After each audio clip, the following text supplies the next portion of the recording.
tous et bienvenue sur la chaîne. Aujourd'hui je vais vous présenter un Kimber 1911, donc c'est le modèle KHX Custom qui a la particularité d'avoir des grippes en G10 de la marque Hog avec un pointeur laser. Celui-ci est réglable, donc pourra servir d'organe de visée complémentaire. L'arme est livrée dans une boîte Kimber tout à fait classique, assez volumineuse, avec les documents que l'on retrouve avec tous les Kimber. Vous avez en plus le manuel du grip Hog avec une clé de réglage, une clé de bushing pour le démontage de l'arme, un témoin de chambre vide, une notice pour le remplacement de la fibre sur les organes de visée et de la fibre de secours. Le QR code ici doit mener vers un lien sur le site de chez Truglo qui vous permettra, je pense, d'avoir un tutoriel pour changer la fibre sur les organes de visée. Vous avez aussi le classique cadenas que l'on retrouve avec tous les Kimber. Un seul chargeur 8 coups est fourni avec, donc il est livré sans talon. Vous avez en plus un talon court et un talon long. Petit bémol ici au niveau de la vis, donc c'est une vis pour fixer le talon ici en la serrant, tout simplement la vis a cassé. J'étais même pas arrivé en bout de serrage, on le voit juste ici qu'il y a encore du jeu. J'étais pas en bout de serrage, la vis a cassé. Bon, je pense que c'est un défaut sur la vis, pas dramatique, mais quand même il y en avait plusieurs qui étaient fournis avec, donc c'est pas un gros problème. La finition de l'arme est vraiment très bonne. Avant de la manipuler, nous allons vérifier que celle-ci est vide. Donc nous avons une teinte brillante, grise, qui est une finition Kimber Pro, qui est vraiment très bien faite. Vous avez des usinages à l'arrière et à l'avant, qui servent de stries de préhension, et vous en avez juste au-dessus, ici, qui sont, je dirais, plutôt esthétiques. Donc les stries de préhension sont vraiment très bons et permettent par exemple de faire un press check très facilement pour vérifier qu'une cartouche est bien chambrée. Voilà, les doigts, même quand vous prenez comme ça, les doigts accrochent sans problème. C'est vraiment, c'est pas épais, ça ne blesse pas, mais ça accroche directement la main. Donc ça c'est un point vraiment très positif. Au niveau des organes de visée, je vous indiquais tout à l'heure qu'ils comportaient de la fibre optique, donc vous avez du vert à l'arrière, du rouge à l'avant. Point positif, la fibre est ici protégée contre les chocs, tout en ayant une absorption parfaite de la lumière.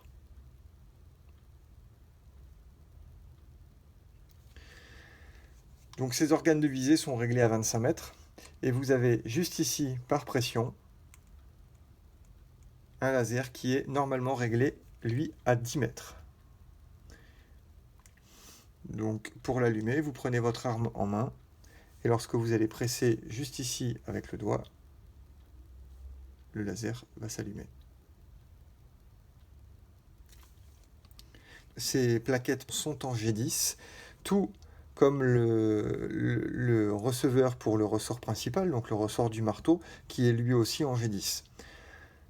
Les deux sont liés. Alors le puits de chargeur, lui, est sur la plaquette. C'est les plaquettes qui sont un petit peu plus longues. Et vous avez aussi le mainspring housing ici qui est un petit peu plus long et qui donne l'effet d'un puits de chargeur. Donc lorsque vous insérez votre chargeur, voilà, sans le talon, vous êtes un petit peu gêné. Donc il faudra forcément des chargeurs avec talon, comme ceci par exemple de chez Wilson Combat. Au niveau de la mécanique de l'arme, c'est une mécanique d'un Colt série 70. Donc vous n'avez pas de sécurité de percuteur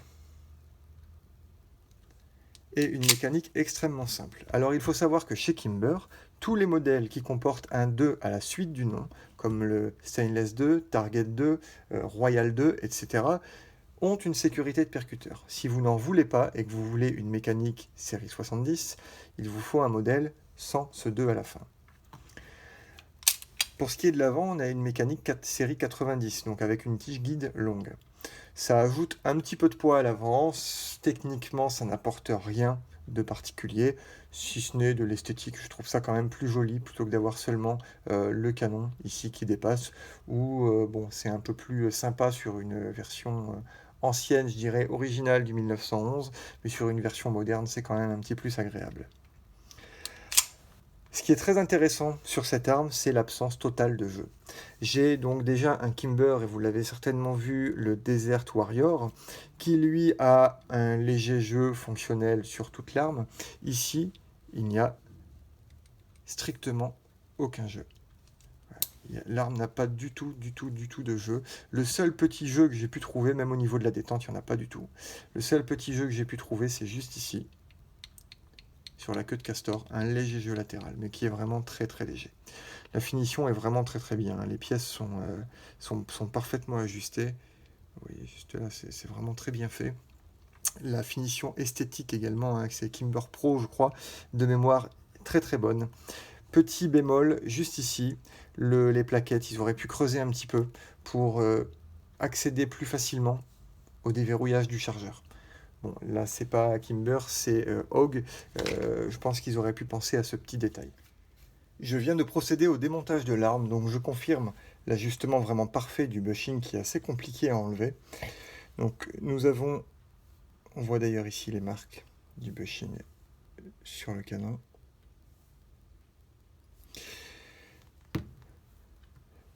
Donc nous avons ici la culasse, on voit bien que la mécanique est extrêmement simple puisque nous avons un percuteur, son ressort et une plaque pour venir le maintenir en position. Voilà, donc c'est une mécanique des plus simples. Ici, une mécanique tout à fait classique de 1911, donc sans quoi que ce soit pour venir ôter une sécurité de percuteur qui est absente. Donc c'est une arme qui est vraiment très bien faite. Nous allons maintenant faire un petit contrôle qui permet de donner une indication de la finition qui a été apportée à l'arme, selon moi, en tout cas sur un 1911, puisque sur ce type d'arme, la rampe se trouve dans la carcasse de l'arme. Et il faut que celle-ci soit dans la parfaite continuité, donc à fleur, un flush comme on dit en anglais, de l'entrée du canon. Donc je vais me mettre dans ce sens. Et vous allez voir que lorsque donc, le canon est ici et verrouillé, voilà, lorsque vous chambrez une cartouche, là on a un léger jeu, mais qui est à mon avis tout à fait acceptable, et qui va permettre d'utiliser ce type de cartouche, en tout cas ce type de balle, vous voyez, qui est un peu, qui a une forme un peu tronconique à l'avant, puisque lorsque vous avez ici un espace excessif entre l'entrée du canon et la rampe, quand vous avez beaucoup de jeu ici, la balle a tendance à venir cogner à cet endroit-là et à s'enfoncer légèrement, voire à créer des incidents de cycle. Puisque, comme je l'avais déjà rappelé, le 1911, lorsque la mécanique a été créée, les seules balles qui existaient étaient des round nose, donc des balles rondes. Et du coup, ça posait aucune difficulté. Pour utiliser ce type de projectile, il faut vraiment qu'il n'y ait vraiment aucun espace ici. Alors là, il y en a un très léger que je reprendrai, hein. J'avais fait des photos pour ceux qui suivent sur Facebook. Regardez, il y a quelques temps, il y a eu des photos justement sur le Desert Warrior où j'ai repris ça parce qu'il était vraiment excessif et que ça posait des problèmes. Ici, on va essayer de faire un focus correct. Voilà, ici, il est vraiment minime. Donc c'est plutôt pas mal, on a une finition qui est bien meilleure que sur le Desert Warrior, et pourtant son prix est inférieur, puisque le Desert Warrior est aux alentours des 2000 €, ici nous sommes à 1700 €. Donc je trouve que la finition est meilleure pour un prix qui est moindre. Je vous rappelle que vous avez en plus des organes de visée fibre, que vous avez un grip avec laser pour viser qui est réglable, donc ça a quand même, ça vaut quand même un certain prix. Une finition qui est globalement bien meilleure puisqu'il y a moins de jeu. Vous n'avez pas une simple peinture céracote, même si le céracote c'est pas mal, c'est solide, c'est pas non plus ce qu'il y a de plus esthétique. Là vous avez une finition qui est brillante, vous avez des usinages sur la culasse. Enfin bref, on a une arme qui est bien mieux finie, qui mécaniquement est identique, à un prix qui est moins cher. Donc selon moi, c'est vraiment un excellent modèle d'un point de vue rapport qualité-prix. Vous avez aussi une tige guide longue d'origine. À l'avant de la carcasse, vous avez des petits trous qui ont été faits donc façon balle de golf pour apporter du grip à l'avant. Le grip à l'arrière est à peu près identique avec en plus des stries juste ici dans le G10 qui rendent vraiment la prise en main agréable. Vous pouvez, si vous ne souhaitez pas utiliser le laser, vous avez un interrupteur qui se trouve juste ici que vous pouvez déporter et le laser ne fonctionne plus. Alors, il est difficilement accessible, ce qui peut passer pour un inconvénient, sauf que l'avantage, c'est que lorsque vous allez le prendre en main, il n'y a aucun risque que vous l'allumiez ou que vous l'éteigniez par mégarde.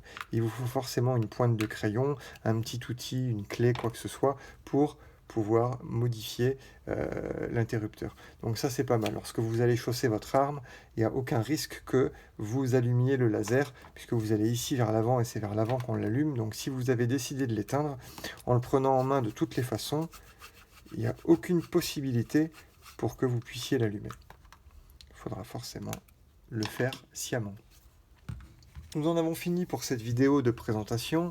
Lors d'une prochaine vidéo, je vous ferai un petit retour après essai et une partie sur les améliorations que je vais apporter dessus, même si certaines ont pu être faites sur le Desert Warrior où j'avais absolument monté toutes les pièces possibles dessus. Ici, je vais me limiter, je pense, en la modification du bouton de chargeur par un bouton plus facilement accessible, la modification du ressort du marteau, l'ajout d'un percuteur allégé en titane, la modification du ressort 3 lames, donc le changement de celui-ci et le réglage de celui-ci, le changement du disconnecteur qui se trouve juste ici, la gâchette qu'on ne voit pas mais qui est juste là, et peut-être, je dis bien peut-être, une légère modification du marteau si cela est nécessaire. On reprendra très légèrement le cran d'armée du marteau.